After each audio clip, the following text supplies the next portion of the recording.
The Shadow at Freston Manor, written and read by Christopher Halton. Having spent, to my dismay, more than 5 years without respite from the relentless clamour of London, I felt an urgent need to escape for a few weeks to the countryside.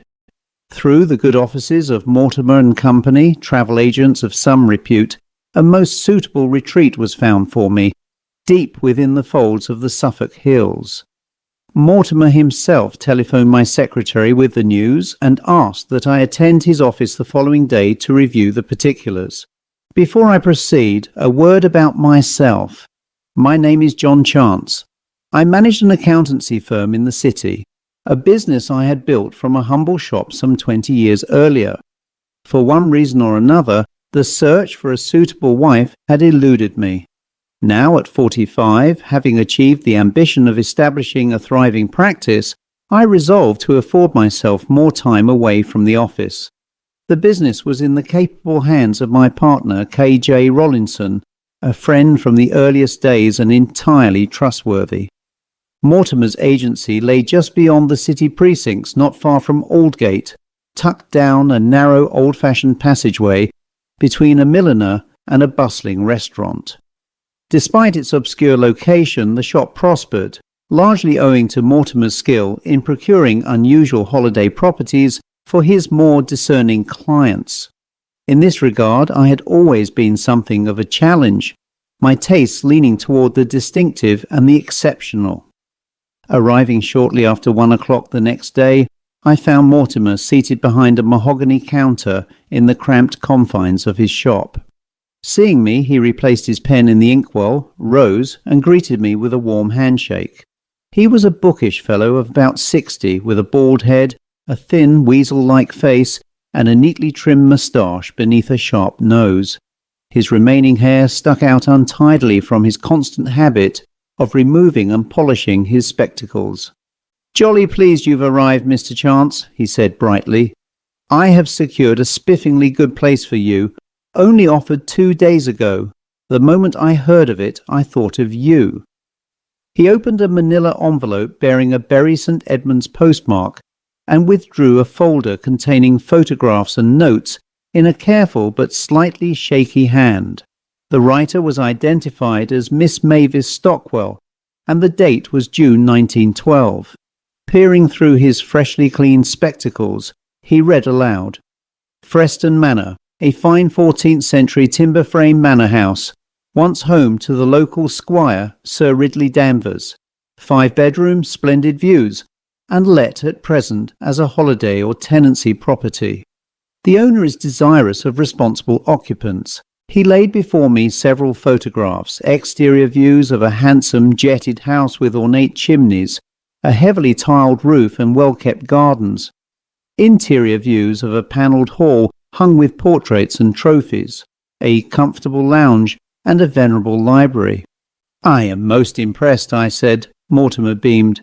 "Jolly good, sir. The place has its own staff, Mrs. Jellicoe, the cook. If you wish to proceed, I shall write at once to the family solicitor." Having reviewed the particulars, I agreed to a 2-week stay commencing the following Saturday. On the morning of my departure, I packed my portmanteau, hailed a hansom cab, and arrived at Liverpool Street Station. A porter placed my luggage in a first-class compartment, and I settled into my seat with the pleasant thought that this journey might prove the antidote to my long confinement in London.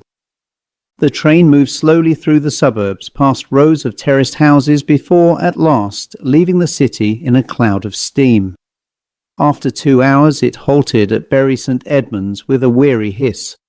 Another porter procured a hansom cab, and 45 minutes later I found myself before Freston Manor. There I was, greeted by James Jellicoe, a large middle-aged manservant, whose sullen expression suggested he regarded my portmanteau as an unwelcome burden. After much puffing, he delivered it to my chamber, a handsome, airy room with beamed ceilings, a slightly uneven floor due to centuries of settlement, and a great inglenook fireplace. The dark oak wainscot and polished boards gave off a warm, ancient scent. I tipped James and requested a plate of beef sandwiches, having eaten nothing since morning. These were brought up shortly, and I enjoyed them from an old mahogany recliner while acquainting myself with the agreeable surroundings. After unpacking into a marquetry chest and an oak armoire, I noted with relief that the manor possessed electricity. The bedside lamp alone made my evenings promisingly comfortable. Desiring to introduce myself to the staff, I descended the staircase and happened upon Mrs. Jellicoe chastising a young maid. Her daughter Milly, she later told me. Both paused at my appearance. Mrs. Jellicoe curtsied, and the maid followed suit. At that moment I felt distinctly as though we were being watched. The library door creaked and shut without visible cause. A peculiar chill settled over me. "Only a draught, sir," Mrs. Jellicoe laughed. "Pray don't think the house is haunted." But Milly's anxious eyes told another story. That evening I dined excellently on roast saddle of mutton. Retiring at 10, I read by lamplight until drowsiness overcame me. At nearly 11, however, I was jolted awake by the unmistakable tread of heavy footsteps pacing the corridor outside my room. The Jellicoes had left the house an hour before. The footsteps halted at my door. A low, laboured breathing sounded on the other side. Then the handle turned. Seized by terror, I took my service pistol from the marquetry drawer and fired. A cry rang out, and the unseen intruder fled down the corridor. I followed immediately, but the landing was empty. From downstairs came scuffling and raised voices. Expecting accomplices, I ran toward the kitchen, only to find Mrs. Jellicoe and Milly in their nightgowns, distraught. "Oh, sir, why did you fire a gun?" she cried. "We heard it from the cottage." After hearing my account, Mr. Jellicoe arrived, wearing a jacket over his nightgown and brandishing a shotgun, and exchanged a grave look with his wife. "We should have told him," he muttered. "Told me what?" "That the house is haunted," Mrs. Jellicoe said quietly, "by Sir Ridley Danvers. We have all seen him, more than once. He walks the upper corridor searching the library." She went on to speak bitterly of Mavis Stockwell, whom she accused of manipulating Sir Ridley into leaving her the estate, to the staff's outrage. He had intended, she claimed, to leave generous bequests to them and to dedicate his collections to the museums at Bury St Edmunds. Before she could continue, a knock sounded from above. The heavy footsteps resumed. We searched the corridor together but found nothing. Back in the kitchen over tea, Mr. Jellicoe confessed to having once seen Sir Ridley's apparition clearly in the library before it vanished into thin air. Though shaken, I resolved to investigate the matter with Miss Stockwell herself. The next morning I telephoned her and arranged a visit. Her home, a modest villa on the edge of Freston village, was pleasant but unpretentious. The villa, fronted by a low brick wall and gate, was pleasantly bordered by shrubs with two neat green lawns on either side of a tiled path leading to an elegant black-painted door with a lion's head knocker. She received me graciously. Her elderly aunt, Ellie Watkins, served us tea and withdrew shyly. Mavis, whom she invited me to call by her Christian name, was a woman of striking beauty and gentle manner. But for a moment, let me introduce you to the glamorous Mavis Stockwell. Despite her past life in the hard school of Knox, she was a delicate beauty, dressed in a tea gown or an afternoon dress. Around her long, smooth neck, she wore a lavalier necklace and pendant which rested low on her chest and just above her well-endowed bust. Her lips were full and red, and her skin was like alabaster. Her pastel blue eyes looked thoughtful and attentive, and her long golden locks were lifted and puffed forward at the front, creating a smooth roll. As we spoke, I felt a certain sparkle, and she too exhibited a more than casual interest. I should tell you that Sir Ridley wanted to marry me, but the wagging tongues among the domestic staff, that is to say the Jellicoes, persuaded me not to, as it was clear that they regarded me as a gold digger of poor repute because I was raised until the age of 12 in the East End of London. She went silent briefly and used a napkin to wipe the corner of her eyes, and continued rather tearfully, "My mum and dad were killed in a tram accident, and I was raised here in Suffolk by my aunt Ellie. We moved here a year or so before I met Sir Ridley." "How did you meet?" I inquired. "Actually, at a local farming show. He was exhibiting some prize bulls. We got along really well, and I spent weekends at the manor house as a guest. In fact, my bedroom is the one you're staying in now." Having finished drinking from my cup, I returned it to the saucer and placed it back on the tray. I then asked, "Forgive me for asking, did you know Sir Ridley proposed leaving his entire estate to you?" Her account differed sharply from the Jellicoe's. She spoke of Sir Ridley with genuine affection, describing him as a fatherly figure. She denied any romantic entanglement and seemed surprised to have inherited the estate at all. "He told me of a jewellery box," she said. "It is mentioned in his will, yet no one has found it. He hid it somewhere to keep it from prying eyes." "And perhaps the Jellicoes are prying as well," I suggested. She laughed softly. "Quite possibly." The jewels, she said, were reputedly Marie Antoinette's, smuggled out of France by Sir Ridley's ancestor. When we parted, I found myself thinking warmly of her and increasingly suspicious of the Jellicoes. A day or two later, Mavis visited the manor with news. "Ridley mentioned a safe in the library," she said, "but after his death, only a strong box of deeds was found."